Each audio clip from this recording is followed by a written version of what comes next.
what's the cold hard truth? The cold hard truth is steroids aren't a miracle. This is me now, 4 years after steroids. I'm gonna do a little flex for you guys.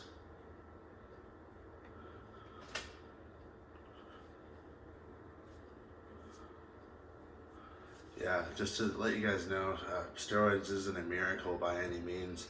I initially didn't want to do steroids back in the day. I have a brother who had experienced a trial with steroids, and I was adamant, telling him like, "No, dude, don't do that. It's gonna fuck your shit up and everything." And I wasn't very educated, just what you heard on from TV, from like sports stations and whatnot, and I just didn't want my brothers doing it. Well, I grow up a little bit and come to find that I need to get in shape, or I want to get in shape for my wedding, and just kind of like look good for the pictures and stuff, kind of selfish reasons to lose weight in the first place.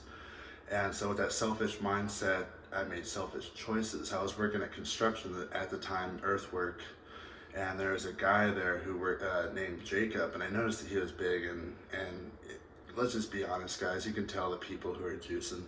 And I knew he was juicing, so we got to shooting this shit, and he was one of those kind of like Rich Piana style, like blunt, I'm honest to God type of persons, and he told me straight up that he did them, and he told me that I can get them.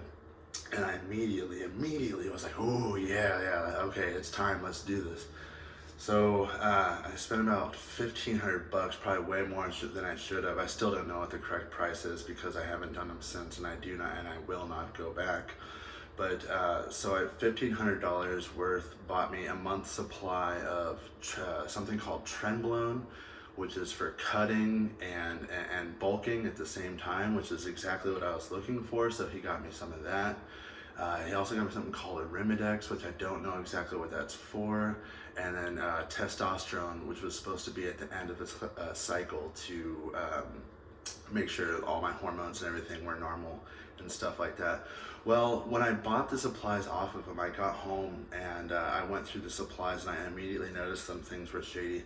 The Trenbolone was all there and it was good, but the Arimidex, one of the things that I needed that was crucial to the steroid cycle, was short. It was half short.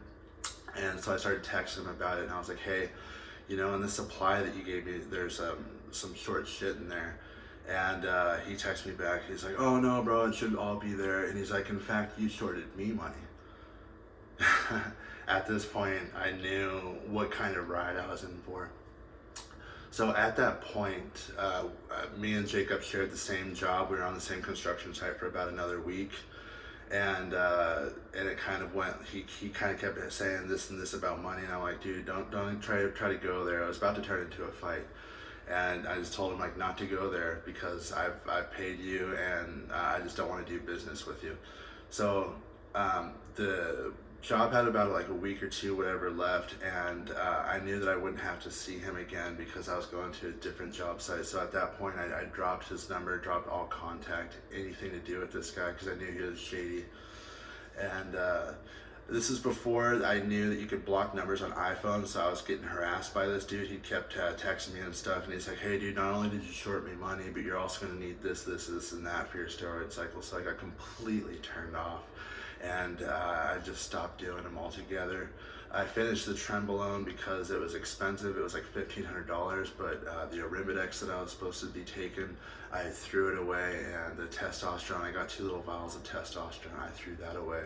And I just said no more, because the taste in my mouth, not only from the pride that I was losing by doing these things, but how I was being treated by the dealer, it was just a very, very bad experience. And that was my experience. This isn't a video to scare you and say don't do them. I'm gonna tell you, if you're gonna ask me, I'm gonna tell you not to do them. But you know, that was my experience with steroids. And as you can see, the cold hard truth, at the end of the day, it didn't do much for me. Didn't do much for me. What you're seeing now, if I do have any little cut that's showing up on the camera, it's genetic. 4 years ago, the steroids haven't, no. But anyways, thank you guys for checking in. This is the cold hard truth. This was a hard one, so thank you so much.